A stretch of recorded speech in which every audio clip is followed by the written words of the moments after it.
زکوٰۃ دینے والے لوگ صاحب نصاب عام طور پہ اپنے مال کی زکوٰۃ اسی ماہ مبارک میں ادا کرنے کی کوشش کرتے ہیں، جو ایک بہتر فیصلہ بھی ہے اور ثواب کے اعتبار سے زیادہ اجر کا باعث بھی ہے۔ البتہ یہ کوئی ضروری نہیں ہے، اس لیے کہ سال جب مکمل ہو جائے زکوٰۃ مال کے زکوٰۃ پہ، تو اسی وقت مال کے زکوٰۃ کی ادائیگی ہو جانی چاہیے۔ البتہ کوئی شخص پیشگی طور پہ ایک مہینہ پہلے ہی اپنے مال کی زکوٰۃ رمضان میں نکالتا ہے تو یہ اس کے لیے ثواب کے اعتبار سے یقیناً بہتر چیز ہے۔ میرے بھائیوں، زکوٰۃ اسلام کا تیسرا اہم رکن ہے اور اس کا انکار کرنے والا شخص اگر جان بوجھ کر علم کے باوجود زکوٰۃ کا انکار کرتا ہے تو وہ کافر تصور کیا جائے گا، اسلام سے خارج مانا جائے گا۔ حضرت ابوبکر صدیق رضی اللہ تعالیٰ عنہ نے اپنے دور خلافت کے ابتدائی زمانے میں ان لوگوں سے جنگ کی، لڑائی کی، جنہوں نے زکوٰۃ دینے سے انکار کر دیا اور ان کو مرتد شمار کیا گیا۔ البتہ اگر کوئی شخص جاننے کے باوجود اور زکوٰۃ کے وجوب کا عقیدہ رکھنے کے باوجود مخالفت کی وجہ سے زکوٰۃ ادا نہیں کرتا ہے تو وہ کبیرہ گناہ کا مرتکب تصور کیا جائے گا، البتہ اس کو اسلام سے خارج نہیں مانا جائے گا۔ اس زکوٰۃ کی عدم ادائیگی کے سلسلے میں جو وعیدیں عینی ہیں وہ بہت شدید ہیں، اور زکوٰۃ نہ ادا کرنے والا شخص ان وعیدوں کا مستحق ہوگا۔ زکوٰۃ کے سلسلے میں علماء نے اس بات کی صراحت کی ہے کہ اس کے وجوب کے کچھ شرائط ہیں۔ زکوٰۃ ہر انسان کے اوپر واجب نہیں ہے۔ ان شرائط میں سے پہلی شرط یہ ہے کہ صاحب نصاب انسان اسلام کو ماننے والا ہو، مسلمان ہو۔ کافر کے اوپر زکوٰۃ نہیں ہے اور کافر کی زکوٰۃ اسلام کی نگاہ میں قابل قبول بھی نہیں ہے، اس لیے کہ زکوٰۃ ایک عبادت ہے اور عبادت کی قبولیت کے لیے اسلام کا ہونا شرط ہے۔ دوسری شرط زکوٰۃ کے لیے یہ ہے کہ انسان آزاد ہو، خود مختار ہو، غلام نہ ہو، اس لیے کہ ایک غلام انسان وہ کلی طور پہ اپنے کمائے ہوئے مال کا مالک نہیں ہوتا، بلکہ اس کی ملکیت اس کے آقا اور اس کے مالک کی ہوتی ہے۔ اس لیے اگر کوئی انسان مدعو مزدور ہے یا غلام ہے تو اس انسان کے اوپر اگرچہ اس کے پاس نصاب کے مطابق مال ہے پھر بھی وہ زکوٰۃ ادا نہیں کرے گا۔ تیسری شرط زکوٰۃ کے لیے یہ ہے کہ جس مال کا وہ مالک ہے اس مال کا تعلق ایسی چیزوں سے ہو جن کے اوپر اسلام نے زکوٰۃ کو فرض کیا ہے۔ یہ معلوم ہونا چاہیے کہ ہر مال میں زکوٰۃ نہیں ہے۔ 4 یا 5 قسم کے مال ایسے ہیں جن کے اوپر اسلام نے زکوٰۃ کو واجب کیا ہے۔ زکوٰۃ اسی وقت واجب ہوگی جب ان 5 قسم کے مالوں میں سے کسی مال کے ہم کلی طور پہ مالک ہو جاتے ہیں۔ چوتھی شرط یہ ہے کہ مال کی یہ ملکیت مکمل ملکیت ہونی چاہیے، ناقص ملکیت نہیں ہونی چاہیے۔ مثال کے طور پہ کسی نے اپنے مال کی وصیت کر رکھی ہے کہ میرے بعد میرا یہ فلاں مال کا حصہ فلاں کام کے لیے خرچ کیا جائے، تو اس کے وارثین اس مال کے مکمل طور پہ مالک نہیں ہیں، اس لیے اس طرح کے مال کی زکوٰۃ کی ادائیگی اس کے اوپر ضروری نہیں ہوگی۔ اور اسی طریقے سے ایک شرط یہ بھی رکھی گئی ہے کہ زکوٰۃ کے مال کے اوپر پورا 1 سال کی مدت گزر جائے، حولان حول جس کو کہتے ہیں، تب اس کے اوپر زکوٰۃ واجب ہوگا۔ البتہ بعض مال ایسے ہیں جن کے لیے سال گزرنے کی شرط نہیں ہے، جیسے کھیت سے پیدا ہونے والے غلے ہیں یا پھل وغیرہ ہے، اس کے لیے سال گزرنے کی شرط نہیں رکھی ہے اسلام نے، بلکہ جب بھی کھیتی تیار ہو جائے، پھل توڑ لیا جائے، اسی وقت اس کی زکوٰۃ واجب ہو جاتی ہے۔ تو یہ کچھ شرائط ہیں زکوٰۃ کے واجب ہونے کے لیے، جن کے بعد ہی ایک شخص زکوٰۃ دینے کا مستحق ہوتا ہے، یا کہ اس کے اوپر زکوٰۃ کی رقم واجب ہوتی ہے۔ میرے بھائیوں، 4 طرح کے مال ایسے ہیں جن کے اوپر اسلام نے زکوٰۃ کو واجب کیا ہے۔ ان میں سے پہلا مال یہ ہے کہ وہ سونا اور چاندی، اس کی ایک خاص مقدار، ایک نصاب متعین ہے سونے اور چاندی کی، جس کی تفسیر انشاءاللہ آگے ہم بیان کریں گے اگلے دروس میں۔ تو سونا اور چاندی اور اسی کے ضمن میں نقدی کاغذی سکے یا روپے جتنے آج کل دنیا میں رائج ہیں، چاہے وہ ڈالر ہو، نوٹ ہو، ٹاکا ہو، یا جو بھی جس کا جو بھی نام ہے جس جگہ، وہ تمام کے تمام کرنسی نوٹ سونے اور چاندی کے ضمن میں آتے ہیں۔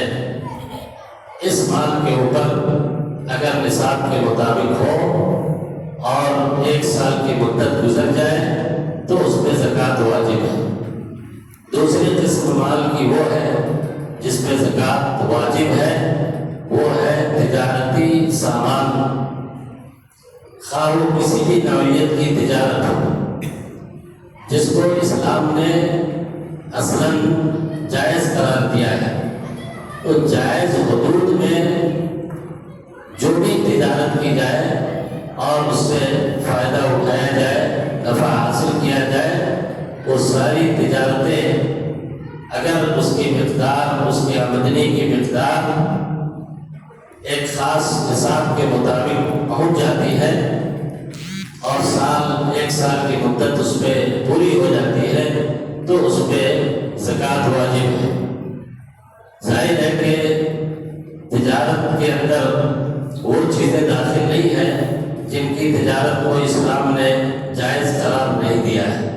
مثال کے طور پہ کوئی شراب کی تجارت کرے یا نشہ آور چیزوں کی تجارت کرتا ہے اور اس سے وہ پیسے کماتا ہے اور اس کے پاس مال کی کثرت ہے جس پہ زکوٰۃ واجب ہے، تو ایسے مال کی زکوٰۃ نہیں لی جائے گی۔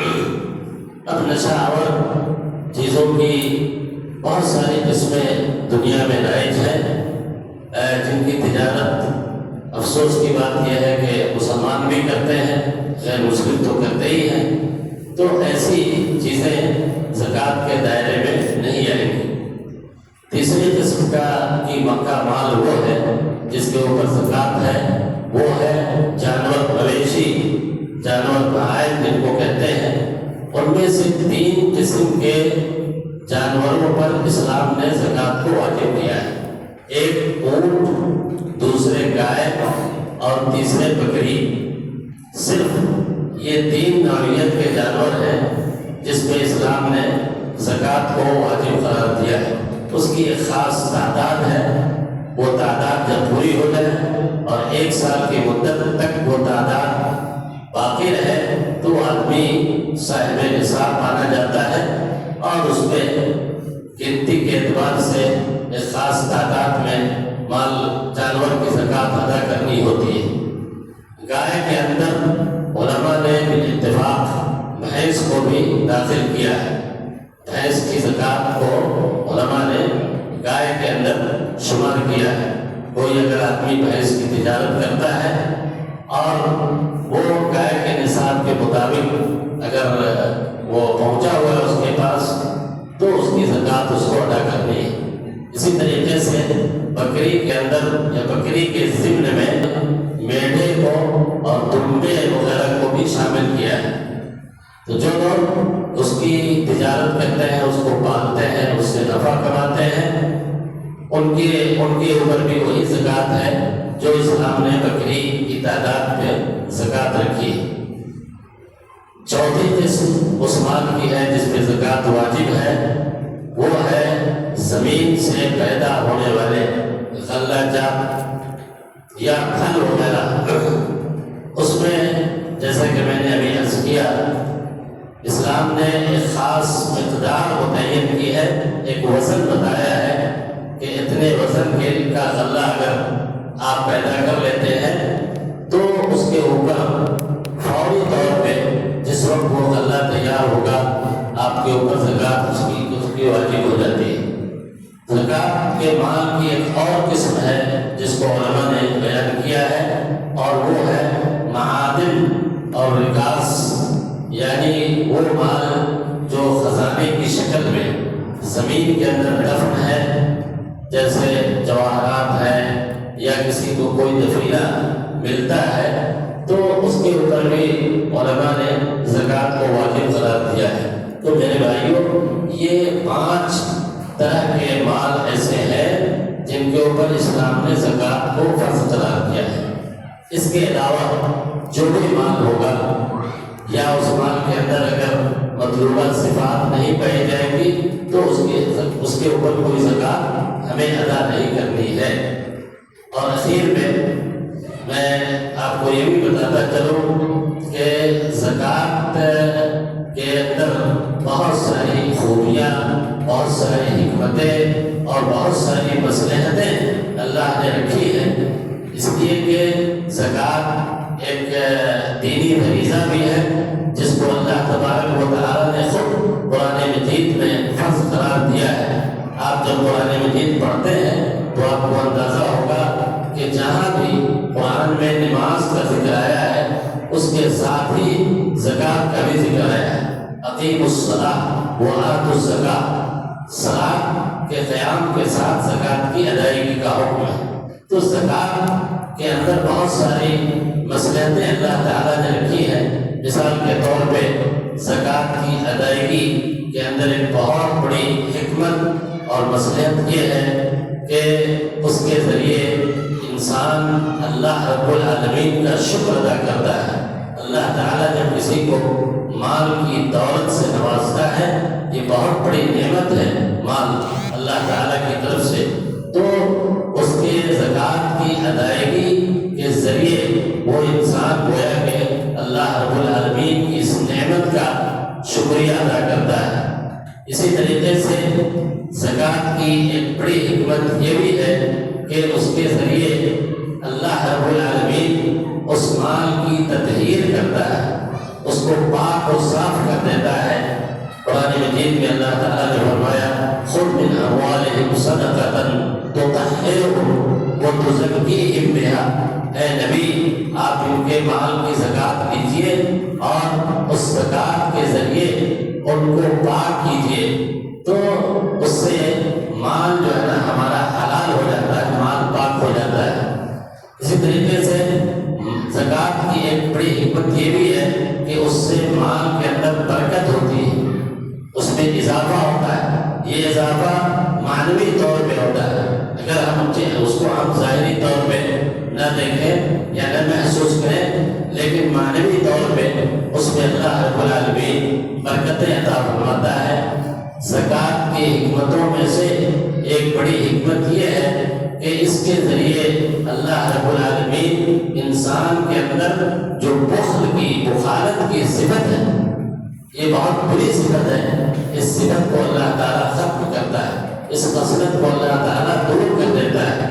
ایک آدمی جب اپنے مال کی زکوٰۃ ادا کرتا ہے تو گویا کہ وہ اس کے دل صاف ہو جاتے ہیں اور مخالف کی رضالت جو اس کے اندر پائی جاتی ہے اس سے وہ الگ ہو جاتا ہے، دور ہو جاتا ہے۔ میرے بھائیوں، اسی طریقے سے زکوٰۃ کے اندر اللہ نے یہ بھی حکمت رکھی ہے کہ اس کے ذریعے سماج میں رہنے والے غریبوں، ناداروں، بے کسوں، بیواؤں اور مزدوروں کا تعاون ہوتا ہے، ان کے گھروں میں کھانے پینے کا انتظام ہوتا ہے، ان کی زندگی اس سے چلتی ہے۔ اسی طریقے سے زکوٰۃ کی مصلحت میں یہ بھی ہے کہ اس سے ایک سماجی ماحول، سماجی تعاون کا جذبہ پیدا ہوتا ہے۔ عام طور پہ جو لوگ مالدار ہوتے ہیں تو غریب لوگ ان سے حسد کرتے ہیں، ان کے مال کی وجہ سے بعض اوقات وہ اس کی تمنا کرتے ہیں کہ اس کا مال ضائع ہو جائے۔ تو جب ایک آدمی زکوٰۃ دیتا ہے اور غریب تک وہ مال پہنچتا ہے تو وہ غریب اس سے خوش ہوتا ہے اور اس کے دل میں اس کے لیے جو حسد ہے وہ حسد جو ہے نا ختم ہوتا ہے۔ سماج میں ایک برابری کی کیفیت پیدا ہوتی ہے، غربت کا خاتمہ ہوتا ہے، سماج سے بیکاری اور بے روزگاری بھی ختم ہوتی ہے۔ یہ اور اس طرح کی بہت ساری مصلحتیں اسلام نے زکوٰۃ کے اندر رکھی ہے۔ اللہ رب العالمین سے دعا ہے اللہ تعالی ہمیں اس فریضے کو سمجھنے اور اس پہ عمل کرنے کی توفیق عنایت فرمائے۔